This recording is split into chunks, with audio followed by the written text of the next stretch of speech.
Let's start with our first news. Daniel Cormier fires back at Nate Diaz after his recent comments. As we covered yesterday, Nate slammed DC while appearing on Theo's podcast. He roasted DC for questioning some of the decisions he's made in his career and even claimed that he's made more money than DC. Naturally, it didn't take long for Cormier to respond. On his YouTube channel, DC compared his record against Diaz and pointed out how many times Nate has lost. It's hard for me to fathom losing to 13 people in the sport that you chose. When I lost those fights, I was in my mid to late 30s, and 2 dudes were able to get me. But you were losing fights in your 20s, in your absolute athletic prime in a sport you chose. Come on. But you want to talk about me, Master Champion. Nate Diaz is 40 years old, and he's going to make $10 million to fight, and I am happy for him. When I was 40, I was in Anaheim fighting for the UFC Heavyweight Championship. When I was 41, I was fighting for the UFC Championship. That's what I keep telling you, Nate. We are different people. You made more money in 2 fights because you fought Conor. You just kind of lose your mind. Somebody got to check you at this point. You might need a handler. DC didn't stop there, calling out Nate for his attitude toward winning and losing. You said you cried. Maybe you should have cried more. Then maybe we would think you care about winning and losing. Maybe if you cried, Nate, you wouldn't be so okay with losing. I cried because losing to me was like death. You get beat on a Saturday, and on Monday, you're talking again like you're the best in the world. He also addressed a side of Diaz most people don't see. You're a family man. You're not a thug. You're mad because somebody said you're average. Reality is, you're average. You've always been. This exchange is unlikely to end soon, especially with Nate's upcoming fight next month and all the media surrounding that event. DC's response was sharp, factual, and unapologetically confident, reminding everyone of his achievements and the difference between him and Nate. Even in the middle of a heated exchange, Cormier showed why he's considered one of the greatest, defending his legacy while calling out the truth about Nate Diaz's career. The rivalry continues, and the MMA world is watching every reaction closely. Move on to another news. Chael Sonnen thinks Conor vs. Nate Diaz 3 is not happening. Earlier this year, there was speculation that the UFC would try to make it happen. But now that Nate is fighting Perry, and because Nate has said he's not interested in fighting Conor right now, many believe that chapter has closed. Sonnen recently spoke with Mike Bond from MMA Junkie and explained why he doesn't see the trilogy fight materializing. Forget Conor vs. DS3. No, I don't think so. My guess on Conor is that we're going to get him one more time, and I think we should really enjoy it. If you speak to Conor, and I did, you're going to get him a minimum of 3 more times. Conor's going to do a couple fights, and he's going to go over and box whoever wins between Mayweather and Pacquiao. If you talk to Conor, he's going to go in and fight him. He means it. He's sincere. He's not out there promoting. Sonnen added that Conor's mindset is unique, and his plans can change over time. If I'm just sharing, you get a little older, you go through a training camp, you make the weight, you go out there, and you kind of realize what you can do. You can change your mind over time. And if he has this great, glorious moment, maybe that's a great time to exit stage left. If it's a terrible moment, maybe that's a good time to exit. I think we're going to get Conor for one more fight. But sadly, we're probably going to miss out on the trilogy. The speculation around Conor versus Nate has been building for years, and fans were hopeful for a 3rd chapter in their epic rivalry. But with Nate focused on his next fight and Conor exploring other opportunities, the reality is setting in that the trilogy may never happen. Sonnen's insight reinforces that Conor is carefully managing his career, choosing moments that can elevate his legacy while keeping options open outside the octagon. This perspective also highlights the challenges of predicting fights involving megastars like Conor, whose career is full of twists, surprises, and crossover opportunities. While the idea of a 3rd fight excites fans, the timing, circumstances, and fighter priorities make it unlikely. MMA watchers are now shifting focus to upcoming matchups, keeping an eye on both Conor and Nate as they navigate the next steps in their careers. Move on to another news. Henry Cejudo believes that if Justin Gaethje beats Ilia Topuria, it would be one of the biggest upsets in recent MMA history, even bigger than Sean Strickland defeating Israel Adesanya at Dona. Right now, Ilia is the current #2 pound-for-pound fighter and remains undefeated. Cejudo explained his reasoning, emphasizing just how impressive Topuria's skill set is and why a victory by Gaethje would be monumental. Hold on, let me put my case. If Justin Gaethje is really able to take out a two-division champ that's undefeated, who could even potentially fight for a third title?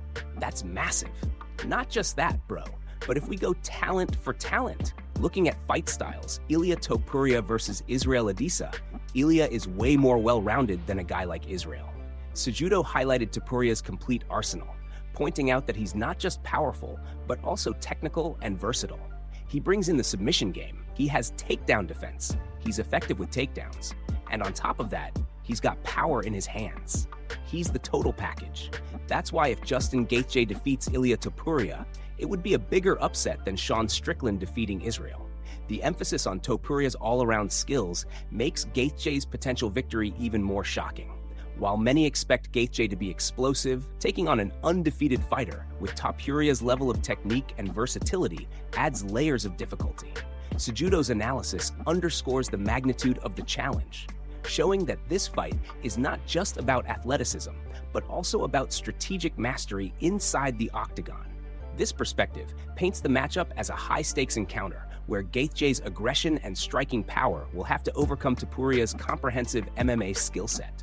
Fans and analysts alike are recognizing that a win for Gaethje here would resonate far beyond a single event, marking it as a defining moment in his career and one of the most unexpected results in modern MMA.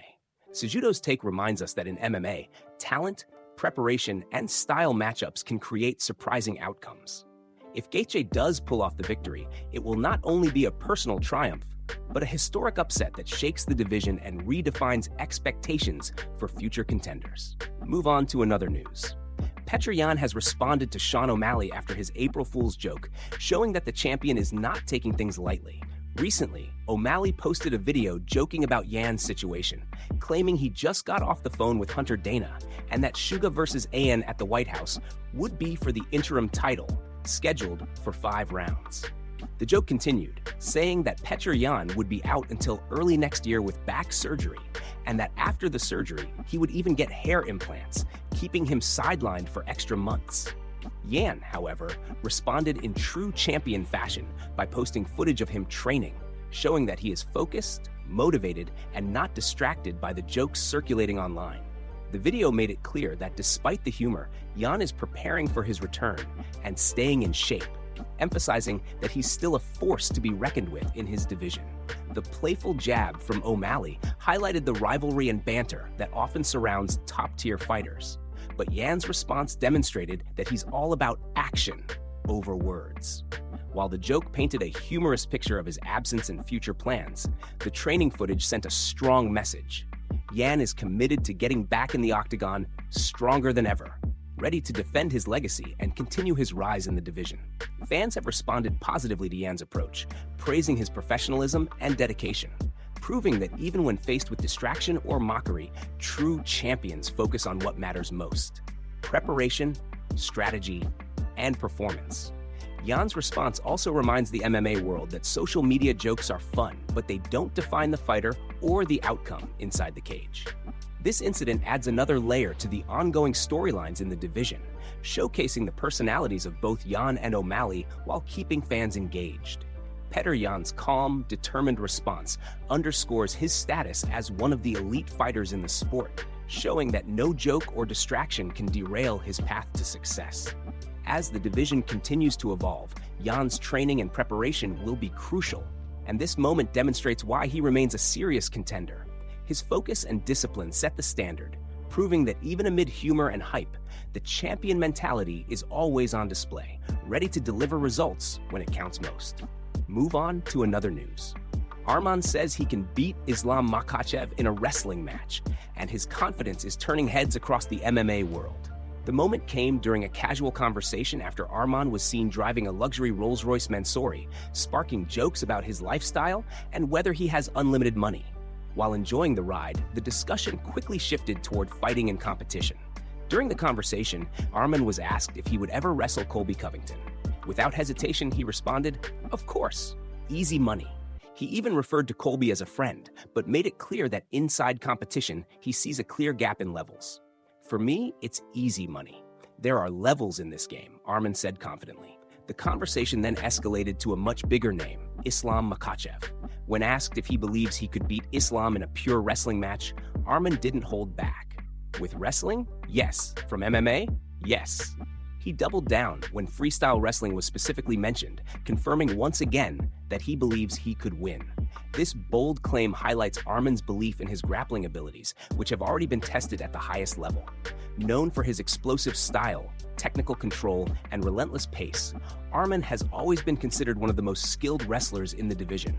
Still, calling out someone like Islam, who is widely regarded as one of the best grapplers in MMA, adds a whole new level of intensity to the conversation. The idea of a freestyle wrestling match between the two has already started gaining attention.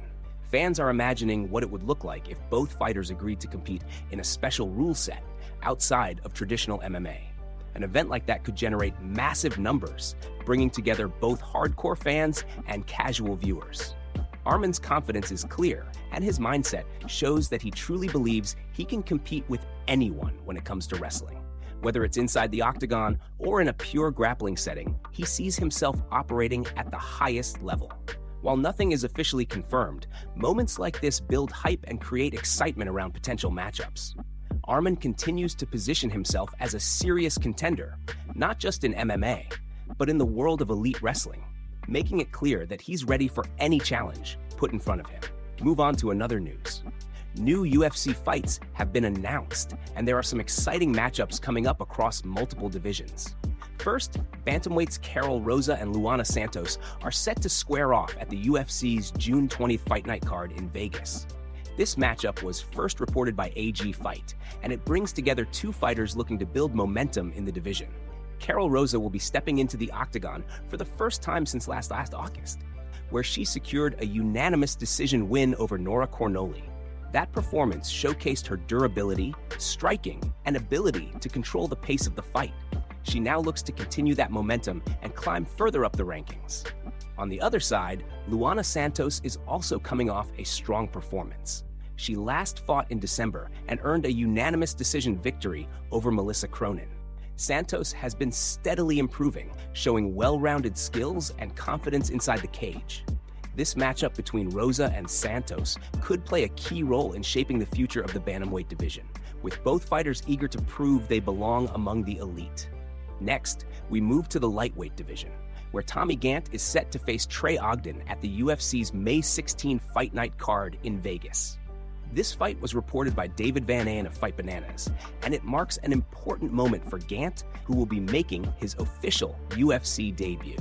Tommy Gant earned his contract through Dana White's Contender Series last September, where he impressed by submitting Adam Livingston with a guillotine choke.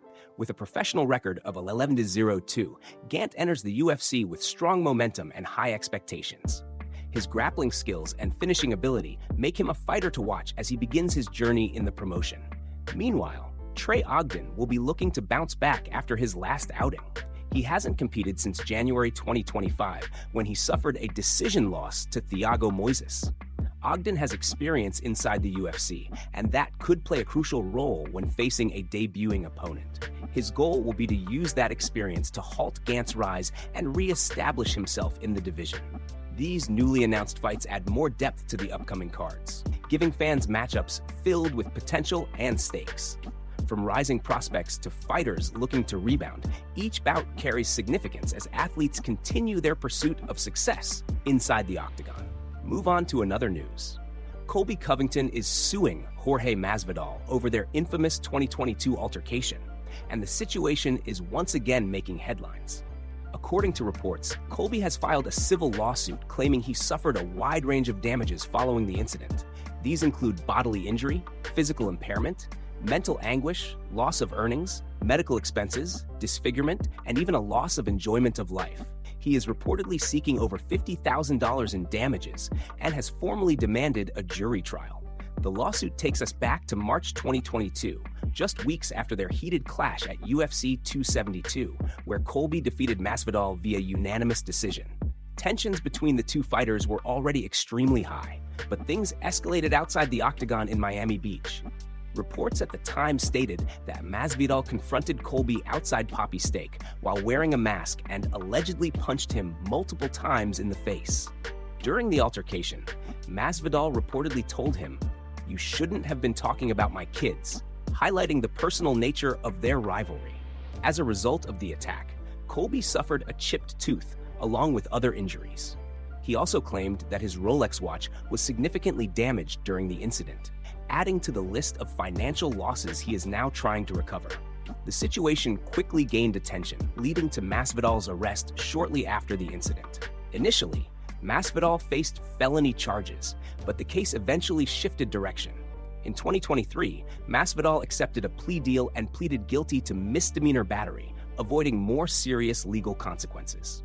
While the criminal case was resolved, the tension between the two fighters clearly never faded. Now, several years later, Colby is taking further action by pursuing this civil case, aiming to hold Masvidal financially accountable for what happened that night. This move shows that even years after their rivalry reached its peak inside the octagon, the conflict between Colby and Masvidal is far from over. Legal battles like this add another layer to their already intense history, proving that some rivalries extend well beyond competition. As the case develops, it will continue to draw attention from fans and the MMA community, keeping this rivalry alive in a completely different arena, where the stakes are no longer wins and losses, but legal consequences and financial outcomes.